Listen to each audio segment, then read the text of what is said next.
Very nice name. Thank you. Shirisha ఎంత బాగున్నావు. ఎంత బాగున్నాను. చిన్న కళ్ళు, చిన్న కళ్ళు, చిన్న ముక్కు, చిన్న ముక్కు, చిన్న నోరు, చిన్న నోరు, సామాన్లు పెద్ద. ఇలా రారా. ఏ ఏ సామాన్లు రా? నీవే. నావే అంటే దేవుడు అంతడే సున్నా. ఏంటివిరా? సామాన్లు సామాన్లు. అది సామాన్లు. ఏ సామాన్లు? నీవే ముందరవే. సరే చౌలీలా. గుమికీలు గుమికీలు గుమికీలు. ఓహో చౌలీలా. భాస్కర్ రా, ఓయ్ నీకు నచ్చాయా? నాకు నచ్చాక నా సామాన్లు మోయినా నాకు. ఇప్పుడు నీకు ఎవరు ఇచ్చిర్లే మోసిడాకేనా?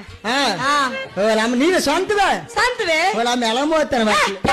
నీ సామాన్లకి బరువేడ్రా? నా సామాన్లు బరువు కాదు కదమ్మా. కూడా నా సామాన్లు కూడా నాకు బరువు. అబద్ధ మార్గాన్ని చెప్తాను. ఇంతమంది జనాల ముందు ఆ సామాన్లు నువ్వు కాబట్టి మోస్తాను కానీ మరి ఎవరైతే ఆ సామాను మోయినారమ్మా. ఒకళ్ళు కొక్కరితో పడి మా కుర్రాలు ఎవరైనా సరే మోద్దామన్నా వాళ్ళైనా కావిడ ఇవ్వాల్సిందే.